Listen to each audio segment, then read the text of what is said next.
much, Sister Miss Antoniette Pratcher, for just taking this time out for coming on and having this conversation with me. You're welcome. It's my pleasure.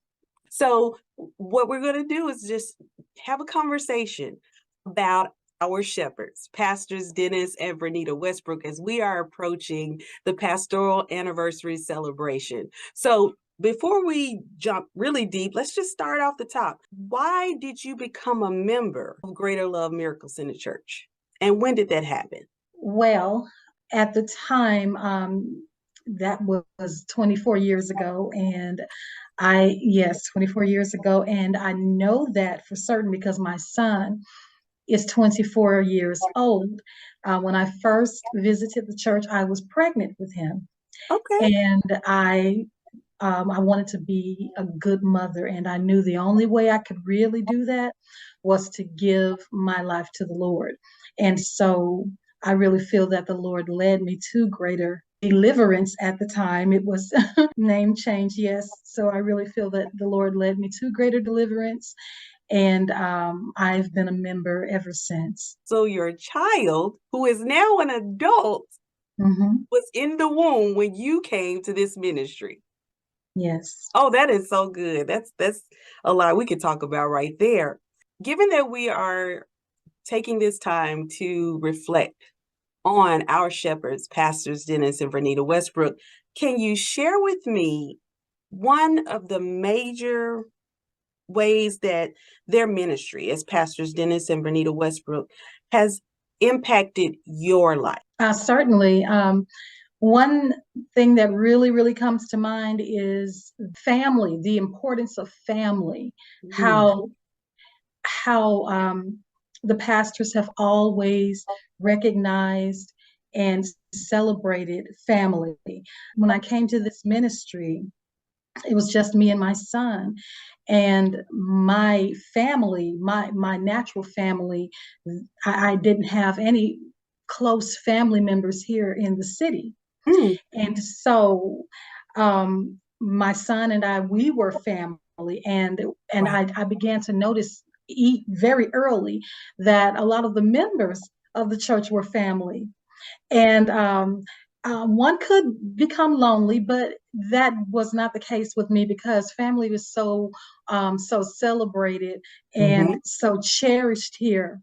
And the members were so loving and so giving. They became my extended family. And so I know that comes from the head all the way down. And the pastor and co-pastor, their children were so loving, and they embraced me and treated me. Whenever you're around the Westbrooks, Ratliffs, you can't help but feel as if you're a part of their great big family. Yes, family, that has been the prevailing message that I have seen again and again. Oh, that is so good. And you really brought out a very good point. It starts at the head. And just being able to see that when you came into the ministry and our leadership, that's where, and correct me if I'm wrong, you saw actual examples of them demonstrating how important family is, that balance, right? Yes, yes, yes. I saw how pastor treated co-pastor and how she treated him and how the children loved and respected their parents and honored them in so many ways. And so, and seeing them publicly and privately, it was always the same. So they believe in family, and they taught their children to do so. And because of that, we all, as members of the greater, we share that same sentiment. We teach our children, and our children teach their children. Yes, it is an ongoing message. As we think about Pastors Dennis and Vernita Westbrook and their overall ministry, what would you say is the most impactful lesson or understanding you've gained through the teaching ministry of Pastors Dennis and Vernita Westbrook? Because we recognize that they are teachers. Well, sticking with that family theme, one message really stands out that Pastor taught about God creating Adam and Eve because he wanted family.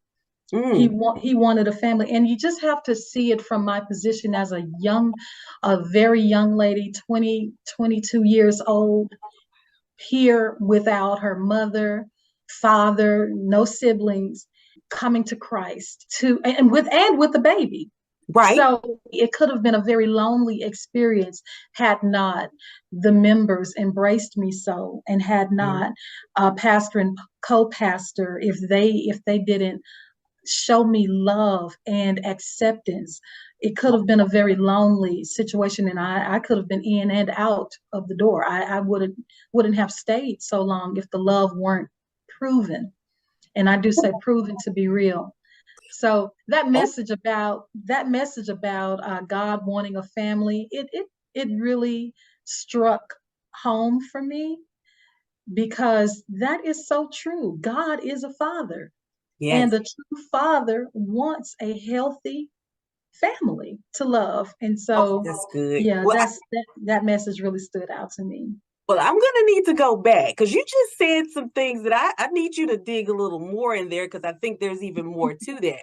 So, Yes. because you were a single mother Hmm. and you like you said it could have been a lonely process, right? So, can you give Yes. me put a little bit more meat on there for me because I personally feel like there's something more there when you talk about it was proven.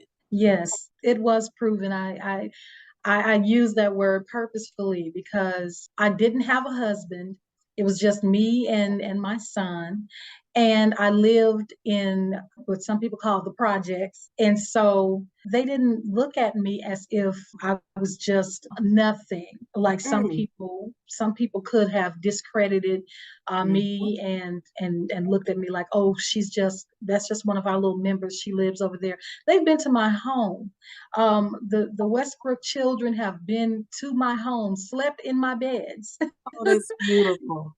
Yes, and that's a lot of trust there, from the oldest to the youngest. They trusted me with their baby girl, to know that I was gonna take care of her, and that I was saved for real. And I just really value that trust and that faith, and just them holding on to me in the tough times, holding on to me when I was unsure of who I was as a believer, moments where I stumbled, moments where I didn't get it right. I always wanted to be the be the best Christian I could be. And they just saw me right where I was, and they held on to me, and I held on to them, Oh, and that's so I'm still holding on. Yeah, and I appreciate them very much. this is really good to me. So I'm Mhm. throwing something else in here. So I hope you good with this because Okay. just so many things that you're saying resonate. I think not just with me, but others that have experienced Pastors Dennis and Vernita Westbrook, not necessarily have had a chance to touch them, but in the teaching, and then those of us that are members that walk it out. What I would like to for you to share is so you came into this ministry 24 years ago as a single mother. Mhm. Where do you stand now as far as what being under this with under this leadership? I mean, as far as even your education, where are you now? Tell me about that. Well, okay. When I came into the ministry, I was a junior high school dropout. I didn't even get to high school, so I was a junior high school dropout. I think I did earn my GED by that time, but just I was holding on to it. Just wanted to raise my son, wanted to get him to a point where I could be free to pursue a career or go to school. And I knew that I was going to do something with that GED. And thank God for the leadership, because they did support me in my endeavors. They supported me. They wished me well. They prayed for me, and loved on me. And I earned a bachelor's degree from the University of Memphis, from junior high school dropout to Come on. college graduate, and Yes. all glory goes to God. And back to that family theme, I just can't let that go. I'm now married, and yeah, yes, to a son, to one of the son, a son of this ministry as well. And because pastor and co-pastor, it was just a beautiful thing to marry someone who's fed from the same table. And not that there is anything wrong for a person to marry outside of the ministry. No, heavens no, but it is just special to me because that was my desire. So he's cut from the same cloth, fed from the same table, and I watched him serve his leaders. I watched him serve pastor and co-pastor. I watched him, and Oh, he that's watched me, and it. we saw each other love God, love our leaders, be obedient. We saw each other do that, and Oh, so I thank God for where we are in life. I thank God for that's how so, we have grown, and that we're still here. that is so good. I was trying to contain. I was like, I just want people to Mhm. understand, to see the beautiful transformation of the dedicated life to Christ that you did. And then even when you come up under such leadership, like Pastors Dennis and Vernita Westbrook, we've heard people say, if you sow into this ground, it's good ground. And we have actually experienced it as far as just coming up under their leadership and their teaching. So thank you so much for sharing that. That blessed me.